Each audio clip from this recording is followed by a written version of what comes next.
We spent a lot of time building a comprehensive library of our own. The Society for Advancement of Blood Management has a very nice collection of literature, but we've got our own collection. We all contribute to it.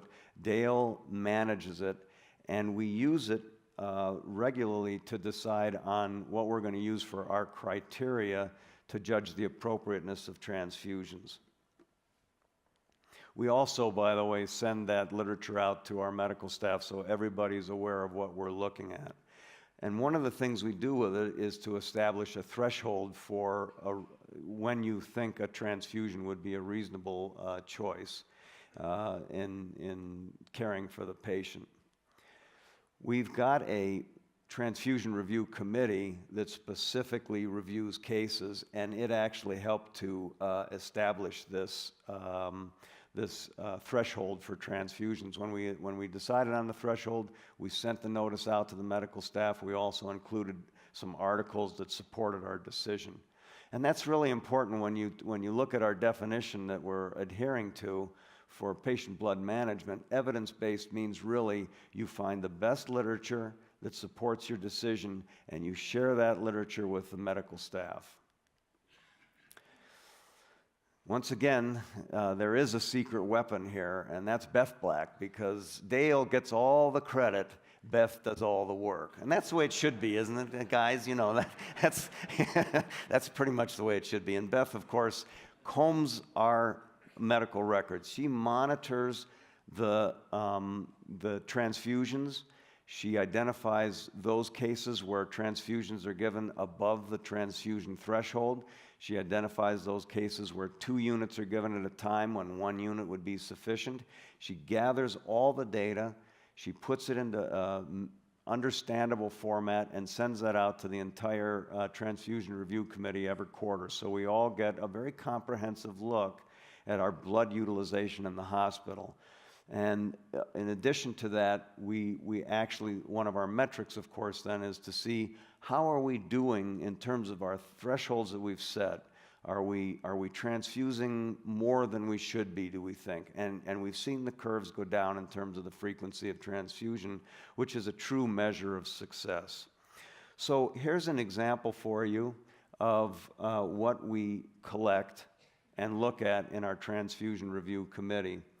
And the nice thing about pie charts is it takes very little time. Anybody in the audience can look up here and say, well, looks like this might be an area for a closer look because of all the transfusions with a hemoglobin above 8, which is well above our threshold.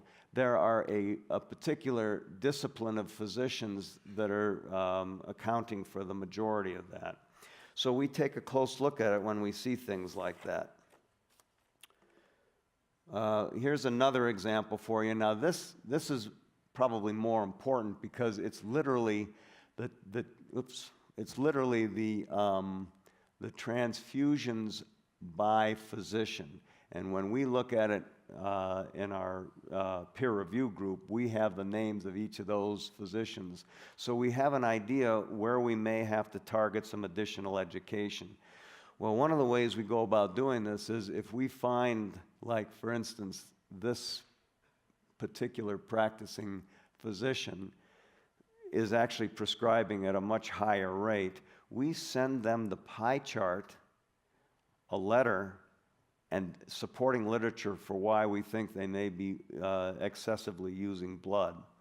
I can assure you I get phone calls from those physicians when they get the letter. And it's an opportunity because you basically say, you know what, you're being compared to your peers, we've got this program, we've got these criteria, perhaps you can take a look at your practice patterns and make some adjustments accordingly. And in fact, our numbers show that when you do this, you get change because doctors believe they all live in Lake Wobegon. We're all above average. And therefore, nobody should be falling out as an exception. But if you do fall out as an exception, you make a great effort to get back into the fold. Finally, we do have something on our radar screen that we have yet to tackle. If you reflect on our definition of our patient blood management program, we're trying to maintain hemoglobin. And if you look at a chronically ill, and especially an elderly chronically ill population, one of the most common conditions you see is anemia, low blood count. The problem is that it's so common that physicians don't ordinarily spend a lot of time working it up unless it falls sufficiently below normal to be of concern. But the truth is, anemia is of concern at any level. And if you look at the outcome of patients with anemia versus the outcome of patients without anemia, the outcomes are always worse in that population that's anemic. Our problem is that anemia really needs to be managed in the ambulatory environment, and our program has been hospital-based.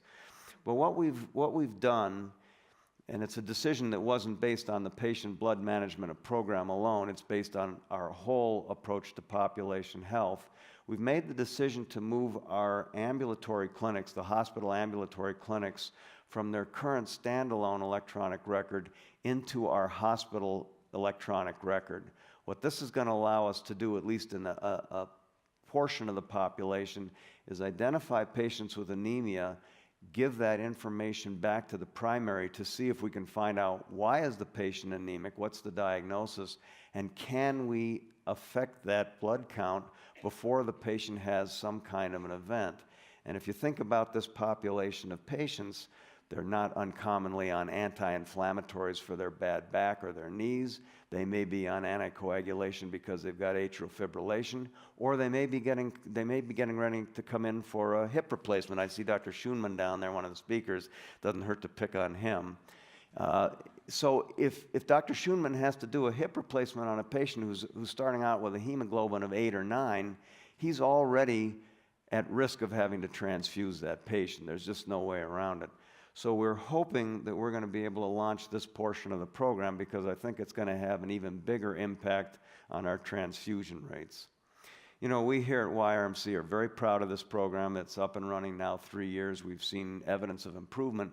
And quite frankly, we started out at a disadvantage because when Dr. Tibby came on board, he transfused a fraction of what you would expect from a heart program. And yet we've still managed to make improvements based on that low threshold to begin with.